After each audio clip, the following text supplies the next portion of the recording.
విద్యుత్ అధికారుల నిర్లక్ష్యంతో 6గురు చనిపోయారు. అందరూ కూడా యువకులే. ఒక యువకుడు పెళ్లిగాని యువకుడు కూడా చనిపోయారు. చాలా తీవ్ర విషాదం నెలకొంది. విద్యుత్ అధికారుల నిర్లక్ష్యంతో 2 ప్రాణాలు బలికొన్నాయి. కృష్ణాష్టమి వేడుకల సందర్భంగా ఇంకొక 5 నిమిషాలు అయితే ఆ విషాదం జరగకపోయేది. ఎందుకంటే ఆ రథాన్ని లోపల పెట్టేట సమయంలో సంఘటన జరిగింది.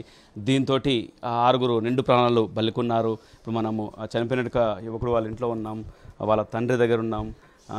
చెప్పండి, ఎట్లా ఇన్సిడెంట్ ఏ విధంగా జరిగింది? మీరు అక్కడ ఉన్నారా? ఉన్నాను సార్. నేను రామంత వ్యాస అధ్యక్షుడు. నేను అక్కడ పూజా కార్యక్రమం అన్నీ అయిపోయినాయి సార్. మా ఈ పూజ ఒట్ల కార్యక్రమం ప్రతి ఏడాది చేస్తాం. గత 30 సంవత్సరాల నుంచి అన్నీ చేస్తాం సార్. ఇవి మేము నిన్న కూడా ఇదే సంవత్సరం నిన్న మేము ఇంకా ఏది వాన పడుతుంది మేము ఏది తొందరగా ఇష్టం. మేము 4 గంటలకు 6 గంటలకు మందికి వేసాము. 6 గంటలకు బయట అదే దేవుని ఇల్లు ఊరేగించాము. అంతా ఓకే అయింది. ఏడు వాన వర్షం కల్లా మనకు కొంచెం లేట్ అయింది. 7 అంటే ఆల్మోస్ట్ ఏమైందంటే ఇక్కడ ఈ ఆర్టీసీ కాలనీ దగ్గర అక్కడ ఏది గణేష్ మండపం తీసుకొచ్చారు. ఆ గణేష్ మండపం నుంచి అది తాకినప్పుడు అది అక్కడ వైరు దిగింది. ఆ కరెంట్ డిపార్ట్మెంట్లో వాళ్ళు తెలుసు వాళ్ళకు, అంటే ఆటోమేటిక్గా తెలుసు ఇంటిమేషన్. అప్పుడు అది సంగతి కానీ లైట్ అయిపోయింది, పట్టించుకోలే. అక్కడ వచ్చుకోమని వాళ్ళు సరే 2 నూకర పోతారు అని చెప్పారు మా అబ్బాయిని.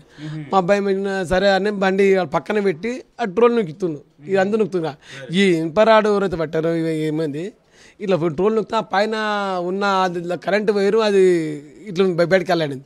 ఇది పైన దాకింది అది ఫస్ట్. ఇది దిమ్మ పట్టించుకోలే. ఆ పైన దాకంలో ఈ ఇన్పరాడు ఎవరైతే పట్టిరో అది జమాని కొట్టేసింది అది అందరినీ. దాంట్లో ఈ ముగ్గురు 5 మంది అక్కడ కథం. అబ్బాయితో నీళ్ళు బతికే వాళ్ళు. ఇప్పుడు ఈ అబ్బాయి లేడు. ఇప్పుడు వాళ్ళది ఎలా పరిస్థితి తల్లిదండ్రిది, వాళ్ళది ఎంత బాధ అన్న, వాళ్ళ చాలా బాధ అయిపోయింది. ఒక్క అమ్మాయి ఇప్పుడు 3-4 నెలల కింద పెళ్లి చేసారు. ఆ అబ్బాయిది కూడా మంచిగా అని అనుకురు వాళ్ళు. ఇప్పుడు అబ్బాయి లేనప్పుడు ఇక వాళ్ళు ఎట్లా ఏం చేయాలి, ఏం చేసుకొని తినాలి, ఉట్టి పాలమ్మి బతుకుతారు వాళ్ళు. గతంలో ఎన్నో సంఘటనలు జరిగినాయి. విద్యుత్ అటు అఫ్జల్గంజ్లో ఫైర్ ఇన్సిడెంట్ జరిగింది. ఇలాంటి ఇన్సిడెంట్ ఎన్ని జరిగినా కానీ మళ్ళీ వాళ్ళు 2-3 రోజులు అడావుడు చేస్తారు. మళ్ళీ ఆ తర్వాత సేమ్ ఇదే విధంగా ఇలాంటి కడుపు కొత్తలు మిగులుస్తున్నారని చెప్పుకోవచ్చు. ఇది ఇక్కడ పరిస్థితి. శివప్రసన్న చంద్రతో రవిచంద్ర, సాక్షి టీవీ, హైదరాబాద్.